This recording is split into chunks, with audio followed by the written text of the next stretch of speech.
Mateus capítulo 9, versão NVI. Entrando Jesus num barco, atravessou o mar e foi para a sua cidade. Alguns homens trouxeram-lhe um paralítico deitado em sua maca. Vendo a fé que eles tinham, Jesus disse ao paralítico: Tenha bom ânimo, filho, os seus pecados estão perdoados. Diante disso, alguns mestres da lei disseram a si mesmos: Este homem está blasfemando. Conhecendo Jesus, seus pensamentos, disse-lhes: Por que vocês pensam maldosamente em seu coração? Que é mais fácil dizer: Os seus pecados estão perdoados, ou levante-se e ande? Mas para que vocês saibam que o Filho do Homem tem na terra autoridade para perdoar pecados, disse ao paralítico: Levante-se, pegue a sua maca e vá para casa. Ele se levantou e foi. Vendo isso, a multidão ficou cheia de temor e glorificou a Deus, que dera tal autoridade aos homens. Saindo Jesus viu um homem chamado Mateus sentado na coletoria e disse-lhe: Siga-me. Mateus levantou-se e o seguiu. Então Jesus, em casa, foram comer com ele e seus discípulos muitos publicanos e pecadores. Vendo isso, os fariseus perguntaram aos discípulos dele: Por que o mestre de vocês come com publicanos e pecadores? Ouvindo isso, Jesus disse: Não são os que têm saúde que precisam de médico, mas sim os doentes. Vão aprender o que significa isto.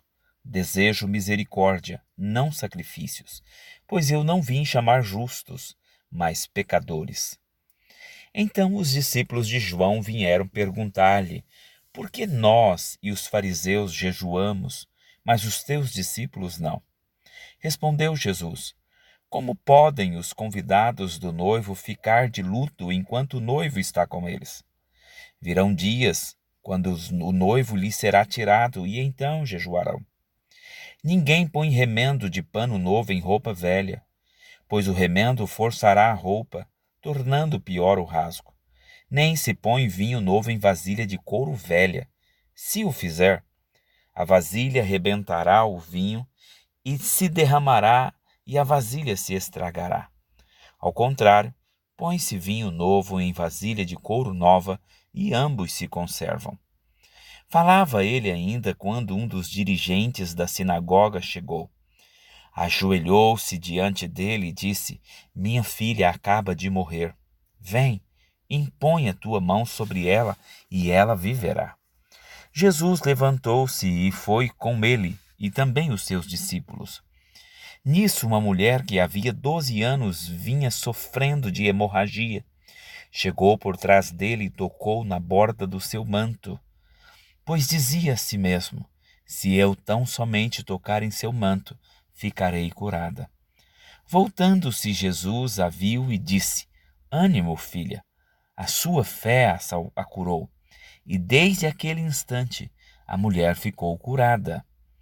Quando ele chegou à casa do dirigente da sinagoga e viu os flautistas e a multidão agitada, disse: Saiam, a menina não está morta, mas dorme. Todos começaram a rir dele.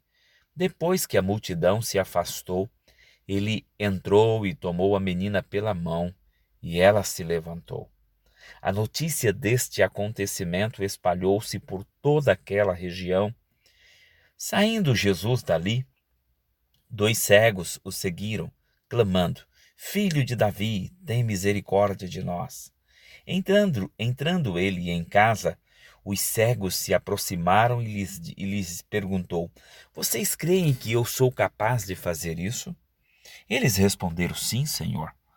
E ele, tocando nos olhos deles, disse: Que lhes seja feito segundo a fé que vocês têm. E a visão deles foi restaurada. Então Jesus os advertiu severamente: Cuidem para que ninguém saiba disso. Eles, porém, saíram e espalharam a notícia por toda aquela região. Enquanto eles se retiravam, foi levado a Jesus um homem endemoniado que não podia falar. Quando o demônio foi expulso, o mudo começou a falar. A multidão ficou admirada e disse: Nunca se viu nada parecido em Israel. Mas os fariseus diziam: É pelo príncipe dos demônios que ele expulsa demônios. Jesus ia passando por todas as cidades e povoados, ensinando nas sinagogas, pregando as boas novas do reino e curando todas as enfermidades e doenças. Ao ver as multidões, teve compaixão delas, porque estavam aflitas e desamparadas, como ovelhas sem pastor. E então disse aos seus discípulos: A colheita é grande, mas os trabalhadores são poucos. Peçam, pois, ao Senhor da colheita que envie trabalhadores para a sua colheita.